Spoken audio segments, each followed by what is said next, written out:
Normalization is an important step as far as any experiment is concerned, but as far as microarray is concerned, it is the most important component. So we have to normalize our data for different background noises. There might be some signal coming from the slide. Slide might have scratches, relative intensity or relative, this attachment to some specific color dyes that might affect some or that might have some biasness. So in order to remove those biasness or those experimental errors, the process of normalization is there. So it includes data cleaning and transformation. Then we have within array normalization. So for example, if you have a 2-die data, maybe within the same experiment, there might be some features, or now onwards we start using the word feature to represent those locations or spots on the array where we have our hybridization reactions or where we are observing some colored signals. So we do also have between array normalizations. If we have different arrays, multiple arrays within the same experiment, we might have one array performing differently than others, so we need to take into account. So in this way, we need to do this between array normalization. This data cleaning and transformation process involves the identification of flagged features. So some of the features, they are given some flag values. So flags are actually when we get those output files, we observe some flags or some numbers associated with them. We call them as flagged. So if a feature is not flagged or a flagged value is 0, it means that feature is good. But we do have different codes and different for those different numbers present in that feature, in that flag. So we need to take into account or identify those features that are flagged. We need to do some background subtraction. So sometimes we have some the signal which is coming from the background. So we are interested in the foreground. Anything coming from the slide, maybe a scratch or a spot that disrupt our experimental results. So in order to avoid that thing, we need to subtract that background noise. We need to do log transformations since there is a big variation among our data. So in log transformation, we will see in the next couple of slides that we can bring those big variations into the data such that those genes with the small expression and those genes with very high expressions, you can put them within one graph or within one, you can say within one picture. So flag values, they are actually quality features. For example, we can have some bad features where we have high coefficient of variation, and then since we are getting some distributions here within each feature, we have a large number of probes. So within those probes are then attached to our target RNA, and in that case we are getting a distribution. So then we need to compare across different spots. So in this way, we can have a measure of coefficient of variation. So that is the CV. Negative features, we need to, sometimes we have more background signal as compared to foreground. So in that case, these features, we can call them as negative features. So there can be flag representing that some feature is negative. Dark features are those that have weak foreground signal as compared to the background. So those different flag values, they can represent those bad features, negative features, or dark features. Good quality features have a flag value of 0, and flag features, they may be dealt as maybe we can remove them if we can afford. Maybe we can refer back to regional image and correct it. Or maybe we can develop some criteria how to deal with those flagged features. So background signal represents non-specific hybridization to the glass. So sometimes we have those hybridizations to the glass. So actually it's not the true signal. It's something that the target is attached to the glass.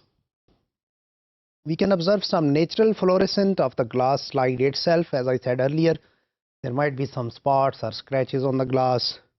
So you should have some background noise always present in this. So that is the issue, or mainly the drawback within this microarray, which has been then improved by the new technologies when those next generation sequencing technologies they came up.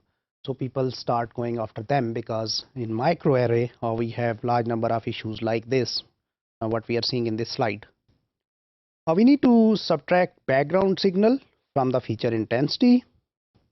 So when background is greater than intensity, foreground is minus background is less than 0, we have to remove those features. So in this way you will get a negative number. So these are your negative features.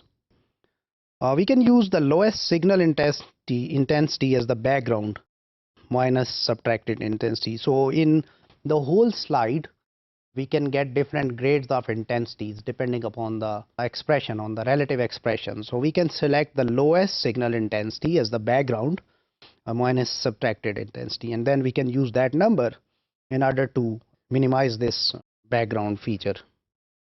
We can also estimate the true feature intensity.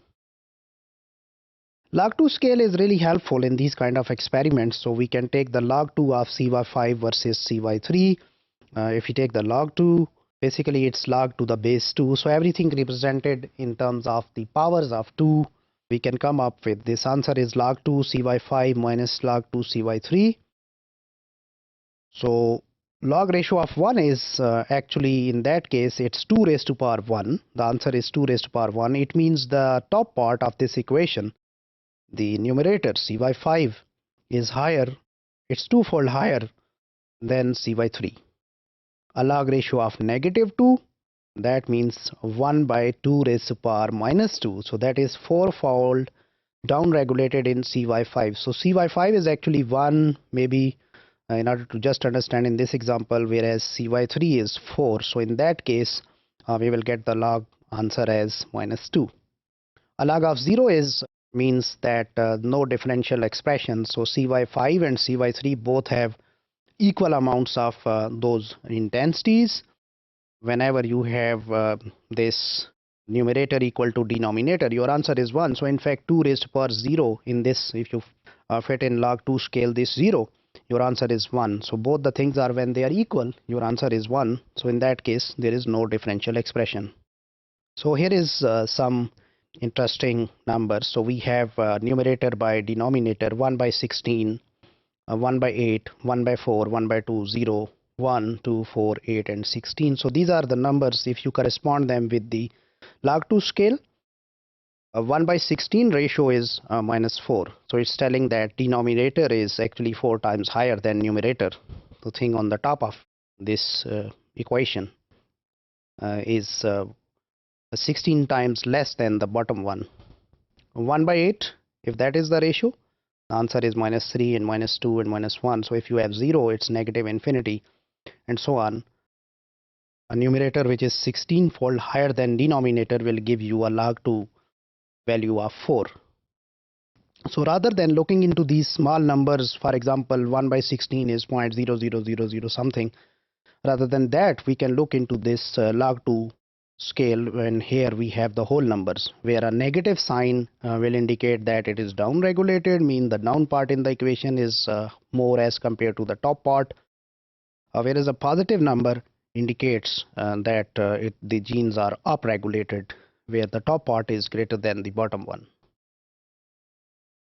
Here is another effect of this transformation. So we have a scatter plot of CY3 against CY5. So we can see the data points are quite scattered since there is a big range in the data. You look into the scale down there, the expressions range from 0 to 25,000 and you have big variations. And then on the CY5 you have 0 to it's 30,000. So when you transform that into log2 scale and then you plot it, you see that those data points are now quite close to one another.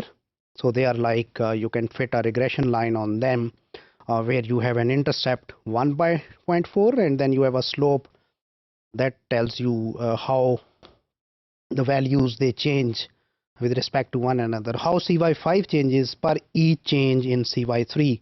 So that is 0.88. Intercept is the place where this line, this best fit linear regression line, the line we see over here, where it touches x-axis. So that is your intercept.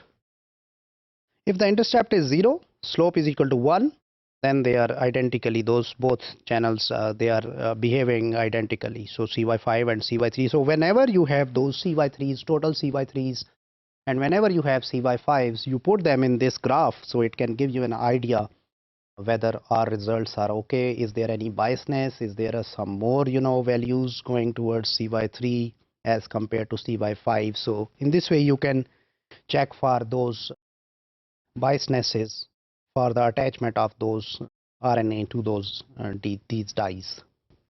Here is another effect of this transformation. So you have some feature or some number or some value that is 1250, which is overrepresented. So 80% of the genes have this value or this number. So this kind of graph is called as a Parr law, where we have those very small individuals taking the big share, and then very large number of the ones which are having those very small representations. So here we have, for example, around 10% that have a value of this 3750. So in this way, when you take all those expression values and you plot it in this graph, and those raw values, they look like this.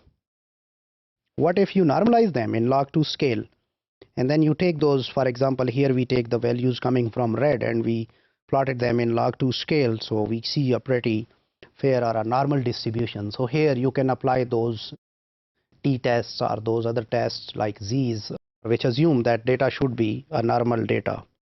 So the raw data that was not normal one, but here when you transformed it into log2, it kind of became a bell-shaped curve, and this way data is more normalized. So this is the effect of transformation on the data, guys.